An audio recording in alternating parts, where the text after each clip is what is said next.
Assalamualaikum warahmatullahi wabarakatuh.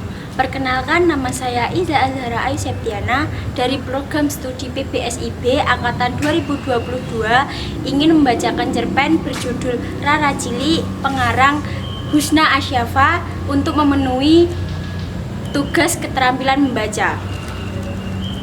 Rara Cilik. Rara mengendap-endap di ujung pintu dapur, mengintaiku yang sedang memasak. Di tangan gadis cilik itu tergenggam anak panah. Baunya menggendong busur panah. Aku pura-pura tidak tahu, melanjutkan aktivitasku. Au, aku terpekik kaget saat busur panah dorongan itu menyentuh pinggangku. Rara tampak tersenyum penuh kemenangan, lantas berlari ke arahku dan memelukku dari belakang. Aku menoleh, ku tatap wajahnya yang terlihat riang.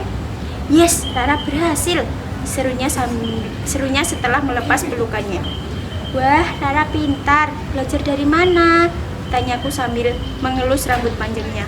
Ada deh, jawabnya dengan kedipan nakal, lantas berlari sebelum tanganku menangkapnya. Begitulah Rara, selalu saja bercanda. Rara sebenarnya gadis yang baik, meskipun dia selalu berulah. Bagiku, Rara adalah seorang bidadari yang dia karuniakan untukku. Maaf Bu, anak ibu kali ini sudah keterlaluan. Bayangkan dia anak perempuan, bagaimana mungkin dia berkelahi dengan anak laki-laki saat jam pelajaran lagi? Ini bukan pertama kalinya Bu. Ibu guru wali kelas Rara berkata dengan nada tinggi dan tampak geram. Memang benar, sebagai ibu aku akui itu. Putriku Rara tidak sebagaimana gadis kecil lainnya.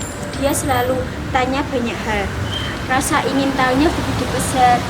Dia juga tidak pernah bisa tinggal diam saat melihat ketidakadilan.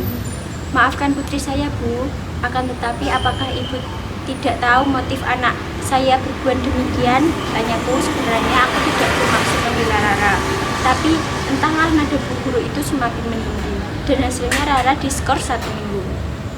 Aku tidak ingin mengatakan pada Rara bahwa dia diskor 1 minggu. Kuputuskan menjemput Rara di kelasnya. Wajah putri kecilku itu tampak begitu sumringah bermain di antara teman-temannya.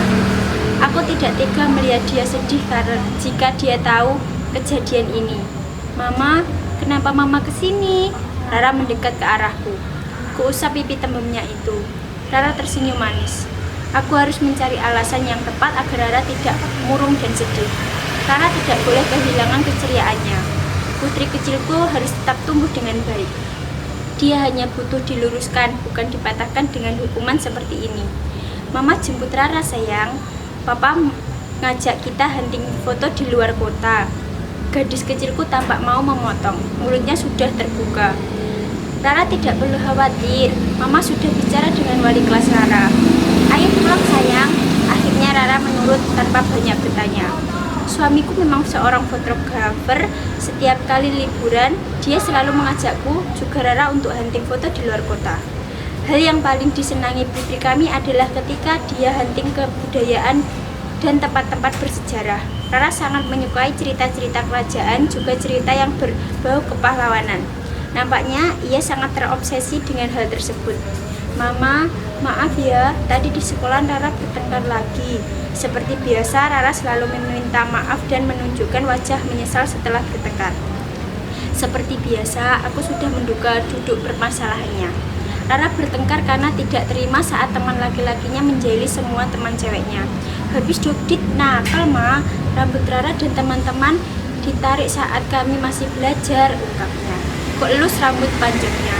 Di sisi lain, aku sangat bahagia dikaruniai putri seperti Rara. Dia cerdas, rasa ingin tahunya besar, juga sikapnya tegas, dan tidak suka melihat penindasan dan ketidakadilan. Selama di luar kota, Rara tampak menikmati waktu, seolah kami sedang berlibur. Meskipun sebenarnya aku dan suami sangat sedih jika memikirkan bagaimana reaksinya kalau dia tahu dia sedang mendapat hukuman. Untung saja papanya selalu menguatkan agar aku tidak begitu memikirkannya. Aku berpikir sepanjang waktu agar dapat meluruskan sikap baik putri kecilku. Mama, panggil Rara, melangkah ke arahku saat aku tengah membuat sarapan. Aku berjongkok menyeimbangi tingginya. Rambut panjangnya tergerai, nampak lembut dan terjatuh, tapi gadis kecilku itu menunduk. Aku mulai panik, khawatir jika dia mengetahui yang sebenarnya. Rara tahu kalau Rara diskor sama Bu Guru. Maafkan Mama ya, Rara ya Ma. Riri hampir tidak terdengar. Rara, dari mana?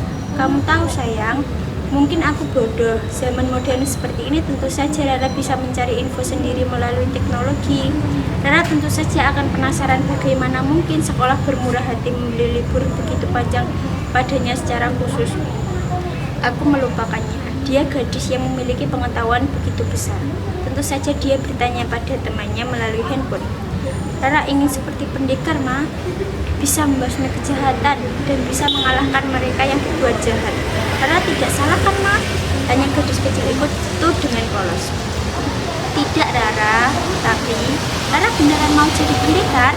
Tanyaku sambil tak lupa ku kerahkan senyuman untuknya agar tidak lagi bersedih. Kulihat dia mengangguk tegas. Kalau Rara ingin jadi pendekar, Rara harus siap melawan diri sendiri. Kutinggalkan Rara untuk kembali menyiapkan sarapan. Aku sengaja memahami perkataanku dengan diri sendirinya. Tapi seperti biasa, gadis kecil itu memeluk pinggangku dengan tangan mungilnya. Bagaimana caranya, Ma? Aku kembali menghadapkan wajah padanya. Aku usap rambutnya dengan sayang. Rara tidak boleh melawan dengan kekerasan. Rara harus bisa menghilangkan kejahatan mereka dengan kelembutan Rara. Oke sang putri, jawabku. Siap, Ma. Tapi Rara maunya jadi pendekar bukan putri. Kan lebih keren, jawabnya dengan senyum lebar. Aku mengangguk.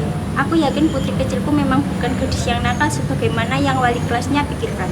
Dia gadis yang manis dan sekali lagi dia hanya tidak bisa melihat hal yang tidak adil. Hanya itu saja. Gadis kecilku hanya butuh pelurusan, bukan sebuah hukuman atas tindakannya. Karena Rara memang tidak bersalah.